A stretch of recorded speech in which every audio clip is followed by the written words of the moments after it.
ആധുനികതയും പാരമ്പര്യവും ഒത്തുചേരുന്ന ഹെറിറ്റേജ് ഗ്ലാമറായിരുന്നു വിജയ് ദേവരകൊണ്ടയുടെയും രശ്മിക മന്ദാനയുടെയും വിവാഹ ചടങ്ങുകളുടെ പ്രധാന ആകർഷണം. ഇവരുടെ വിവാഹത്തിന് മുൻപ് നടന്ന മെഹന്തി ചടങ്ങിന്റെ ചിത്രങ്ങൾ ഇരുവരും ഇപ്പോഴാണ് പങ്കുവെക്കുന്നത്.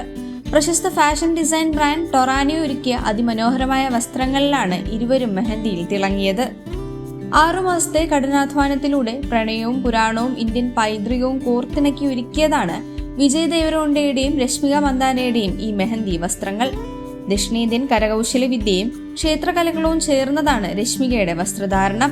രത്നങ്ങൾ പതിപ്പിച്ച ഒരു കോർസെറ്റ്, ധോത്തി സ്റ്റൈലിലുള്ള സ്കേർട്ട്, മനോഹരമായ ഓട്ന ദുപ്പട്ട എന്നിവയിൽ ഐശ്വര്യം, സ്നേഹം എന്നിവയെ സൂചിപ്പിക്കുന്ന തത്തകൾ, ആനകൾ, മയിലുകൾ എന്നിവയുടെ എംബ്രോയിഡറി ഇതിൽ ഉൾപ്പെടുത്തിയിട്ടുണ്ട്.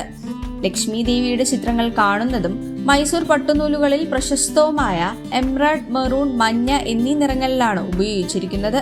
സ്വർണ്ണ ഇലകളും സർദോസി വർക്കുകളും വസ്ത്രത്തിന് ഭംഗി നൽകുമ്പോൾ സോഫ്റ്റ് സിൽക്ക് തുണി വസ്ത്രത്തിന് അനായാസമായ ചലനവും രാജകീയ പ്രൗഢിയും നൽകുന്നുണ്ട്. രശ്മികയുടെ വസ്ത്രങ്ങളോട് ഇണങ്ങി നിൽക്കുന്നതും എന്നാൽ ലളിതവുമായ രീതിയിലായിരുന്നു വിജയ് ഒരുങ്ങിയത്. ഹൈദരാബാദിന്റെ ഡെക്കാൻ സംസ്കാരവും നിസാം കാലഘട്ടത്തിലെ പുരുഷന്മാരുടെ വേഷവിധാനവുമാണ് വിജയുടെ വസ്ത്രങ്ങൾക്ക് പ്രചോദനം. പഴയകാല പാഞ്ചാലുങ്കി സ്റ്റൈലിനെ ഇന്നത്തെ രീതിയിലേക്ക് മാറ്റിയെടുത്തിരിക്കുന്നു. ഇത് പാരമ്പര്യവും ആധുനികതയും ഒരുപോലെ തോന്നിപ്പിക്കുന്നു. പരമ്പരാഗതമായ കലയും ആധുനികമായ സ്റ്റൈലും ഒത്തുചേരുന്ന ഈ വസ്ത്രങ്ങളും വിരോഷിന്റെ വിവാഹ വിശേഷങ്ങളും സോഷ്യൽ മീഡിയയിൽ ചർച്ചയായിക്കൊണ്ടേയിരിക്കുകയാണ്.